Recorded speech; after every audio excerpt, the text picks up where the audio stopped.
Hello and welcome back to the next part of Unit 2. This is talking about Target 2 and 3, but we renamed them 1B and 1C going forward. We're going to solve single variable linear equations with multiple steps. And of course we get into one of our favorite F words in math, fractions. So what's the difference between what we did the other day, 1 and 2 step, and what we're going to do today? It's a great question, Mr. Reitman. I'm glad that he asked. Right? That's a really good question. All that means is we're going to be able to apply different properties first. For instance, we may have to distribute on one side or both sides before we start isolating the variable. We may work with combining like terms, variables on both sides, and then of course the fraction part. We just include that in here too because it's just so much fun. So the first thing we're going to look at is use of the complex questions with parentheses. So before we can get x by itself, we need to be able to simplify what's in the parentheses. So you have an example, 2 times x minus 4 in parentheses equals 24. So what you do is you multiply the outside by the inside. 2 times x gives you 2x. 2 times negative 4 gives you negative 8. And you have 2x minus 8 equals 24. So we use the distributive property to get rid of the parentheses. Now, at this point, I believe this looks very similar to what we did the other day. It really does, actually. And what we're going to do is you want to get the numbers onto the other side. So that negative 8, how do we get rid of it? Well, we do the opposite. We're going to add 8. So we're going to have 2x minus 8 plus 8 equals 24 plus 8. So that'll give us 2x equals 32. Divide both sides by 2. And we have our answer of x equals 16. It's always good, again, to put that x back in the problem just for a check. So 16 minus 4 is 12. 2 times 12 is 24. We've done the problem right. All right, so the next problem we're going to look at is what if we have like terms on the same side? Here's our example, 3x plus 7x minus 53 equals 77. So at this point, we have to think, what should we do first? We have to isolate the variable, right? That's our goal of solving something. We want to find when the left side equals the right side. But right now, before we can isolate the variable, we have to get them together if we can. So there's a 3x and a 7x on the left side, and if we can actually combine those, they are like terms. Again, a review on like terms, they have to have the same variable, the same number of variables with all the same degrees. So be very careful on what is a like term and what not. You can always refer to other previous videos on like terms that Mr. Dahl made for you guys. So we're going to take the left side, we're going to add our like terms, and look at, they're even a different color for you to see that. 3x plus 7x gives you 10x on the left side. Now at this point, we do have a two-step equation. So just like we did on the last slide, just like we've done before, we now want to get rid of the number on one side and keep the variable on the other side to isolate it. The opposite of subtraction is going to be addition. So we add 53 to both sides. We simplify that, and now we're left with 10x equals 130. 10 times x, we must undo multiplication, so we would divide. We divide both sides, and we get our answer of 13. Now, Mr. Reitman, if we take 13 and we plug it back in and we substitute it into the x, into the original equation, what do you think happens? I think it would check out perfectly, because if I did 13 times 3, that's 39. I have 7 times 13, that's 91. So 39 plus 91 is 130, minus the 53 is 77. So we'd have 77 on the left side and 77 on the right side. Sounds good to me. Now, we have something called VOBs. That sounds awesome. VOBs. Maybe you'll remember it better as variable terms on both sides. So we have terms on one side, we have numbers on one side, we have terms on the other side, and numbers on the other side. So before we can get x by itself, we need to get the variable terms to be on the same side. So let's start out with the first part of the process here. One way we could do this is to get rid of well, let's look at the two variables. We have 6x and 2x. So what we can do is let's subtract 2x from the right side and 2x from the left side, and what we're going to have is 4x plus 15 equals negative 33. We now then have a two-step equation that we already know how to solve. Right? What are we going to do? Yeah, that's right. We're going to add 15, we're going to subtract 15, pardon me, from both sides. That'll give us 4x equals negative 48, and x then equals negative 12 when we divide both sides by 4. It's almost like it's on the screen. Isn't that weird? Oh, it's crazy.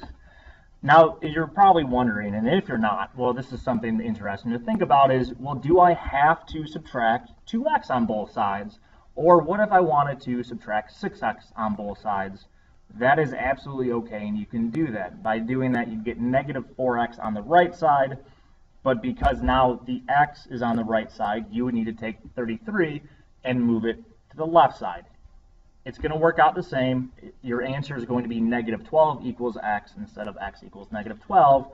But for all intents and purposes, You know, and I think with all of our examples that we talked about too, most of them have been variable on the left side. So for consistency purposes, maybe you want to keep just the variables on the left side and the numbers on the right side. not a problem. All right, so the next example you guys are going to kind of do on your own right now and try to do this one. This is putting everything together. So take as long as you want to. You can pause the video and then come back. So pause, probably, maybe. Now, And we're back. We are back. I left, and Mr. Wright just stayed here the whole time. So anyway, as you go through this, we have to look at what's happening on the left side, and then what's happening on the right side. You notice the left side we had the parentheses, so we probably use the what's that property, Mr. Reitman? distributive property. Distributive property. So we're going to distribute the left side, so we get the 6x plus 36. And then for the right side, we see now 4x and 6x kind of in that purplish magenta color. Thank you. And then we're going to be able to combine like terms on the right side to get 10x. 4 plus 6 is 10.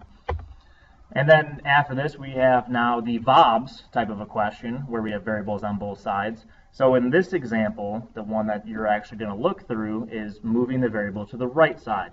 Now, why would we do this? There's different reasons for this. The way that when we have conversations, the bigger number kind of is the one that wins. Think of War, if you ever played that card game War, and everything else. That way, you actually don't have to worry about negative signs. 10 minus 6 gives you a positive. You could move 10 over, but then you'd have negative 4 instead of positive 4. Which again, it does not matter. You will get the same answer as long as you don't miss any of that other math arithmetic that's in there. So now it's a two-step equation. We're going to be able to get rid of the 8 to both sides by adding it, and then we have multiplication. And then to undo multiplication, it's another D word. Division? Divide. All right, perfect. And we get then x equaling 11, or 11 equals x, which is the same thing. Again, variable on the left side is the way you would end the problem. To be in the correct format. Now, before we go to the next slide, we did say, though, for those of you that do like to keep your variables on the left side, you can do that. As Mr. Bridges said, it will be a negative in this particular situation, but if you would like to stay consistent and always have your variables on the left side and always have your numbers on the right side, that is perfectly okay. Right? It's okay for you too, isn't it? It is absolutely just fine. So we would get something like this. Now, hopefully you can see that. You get negative 4x on the left side, and then you'd have negative 44 end up being on the right side. And when you divide both sides by negative 4, you still get positive 11. I didn't make that up. That's real. That happened. So what are we going to do in equations with fractions? Remember, if an equation is simple enough, you can cancel the fraction by multiplying by the reciprocal. So in this case, the example is 2/3 x equals 26. Well, to get rid of that fraction, let's just multiply by the reciprocal and multiply everything by 3/2 or 3/2. Okay, so what it'll give us is that's a coefficient of the x, so it can be canceled by multiplying its reciprocal 3/2. Also, remember our properties of equality. I believe that is what you do to one side, You have to do to the other. We're a great team, aren't we? I think so. Way better than Mr. Dahl's videos.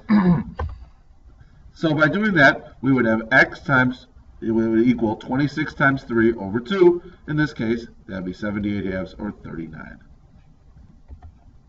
What if the equation is not so simple? See, this side, we knew we were going to get to a slide like this. I don't know. Why don't you guys think about that? We're going to go. Bye. Just kidding. No, we're back. We'll actually help you guys through this. Oh my gosh. Wow. This is a doozy. Yeah, you got all kinds of problems on this. You got fractions. You have denominators that aren't the same. What are we going to do with this? We clearly, because it's typed up right here, that you cannot simply multiply by the reciprocal. So there has to be another I guess, process or something, another way to solve this one. Well, that's where we came up with the least common multiple, canon. Just because it's so enjoyable to think about and envision. And for all of you that don't like fractions, you're going to love the canon method. This will actually, and we chose a canon because, it just kind of destroys a lot of things. So we're going to destroy fractions. So stay tuned in just a few seconds. Here we go. We have to now think of, since it's called the least common multiple canon, we have the least common multiple of 3, 5, and 15. So we got to review, what is a common multiple, Mr. Reitman? How would we go about doing that? Well, I think we have to look and find out how those are divided and figure out which numbers work out for each of those particular areas. So what multiple, right, that's part of it, goes into each one of those. We have 3, 5, and 15. So what is the smallest number that every single one of those can go into? Well, in this case, it is somewhat easy. It would be 15. It is one of the numbers, and that would be the first check, is to make sure, hey, is it one of the numbers that's given to us?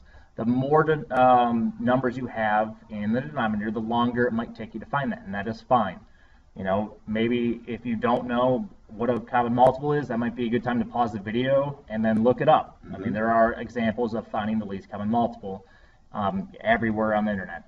So we found out that it is 15. So what we're going to do with 15, and this takes us back to the equality part and keeping things balanced, is we're going to use 15 and we're going to distribute it to everything. Because if we didn't, then things wouldn't be equal. So that means, as you can see on the screen, we're going down and down and down to all 4 of these terms. And by doing that, that's going to keep things equal, consistent, fair, and of course, right, which is important. And it also gets rid of the fractions. Ugly, horrible fractions.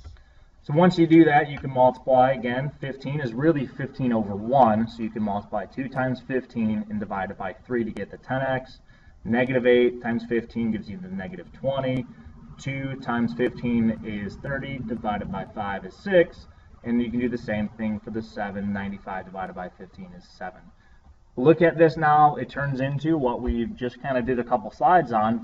This is a VOB. This is one of those variables on both sides. So again, which one doesn't matter. If you want to go to the left, you can go to the left. If you want the bigger number to always win, you can do that too. Let's see what happens. So here, every term in the equation, only place that is safe for the canon is inside parentheses. That's kind of like a side note.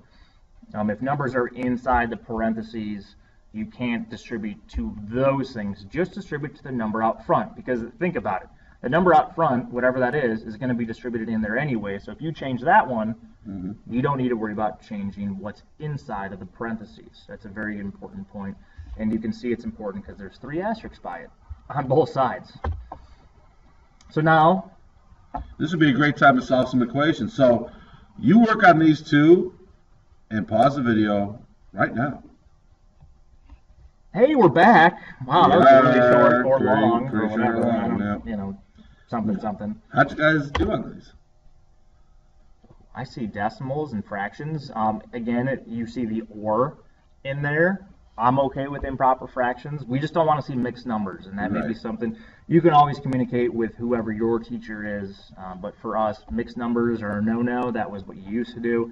Improper fractions are fine. And then for decimals, we'll talk about the proper way to write it. 2 decimal places if we're going to round.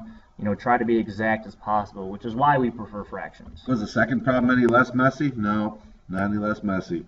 Wound up with 73/8 or 9.125. Or if we wanted to round to 2 decimal places, what do you think that would be? Still thinking? What is it? You tell me. I'll tell you. 9 point something. 9.1. And then we look to the next one. And so it'll be 9.13. Well, oh, because it's 5 or higher, right? You got to go to the second 5 or higher, and then that takes that number and moves it up. If this was a 4 or less, then this would stay at 9.1. 9.13 would be the right answer. That's right. And if it was 4 or less, now he's interrupting me. If it was less than 5, we'd have 9.12. If this was a 4, 3, 2, or a 1. So check with your teacher to see how many spots you have to round it up. So make sure you're going to write down any questions you have. Get ready to discuss them in class. If you need to watch this video again, please do so. If you weren't entertained the first time, maybe you'll be entertained the second time. I don't know. Or if you're confused, well, sometimes Mr. Reitman confuses me. It happens. I confused myself. It's all good. But I think I have a question. Who is better at doing this, us or Mr. Dahl? That's pretty obvious. But he will be joining you on the next video, so good luck with that, and we do enjoy, and I really hope he does bust out Jimmy Butler, because, well, Jimmy Buckets is pretty awesome. And hopefully Derrick Rose. You never know what you're going to see in a Mr. Dahl video. The Yeah. Take care.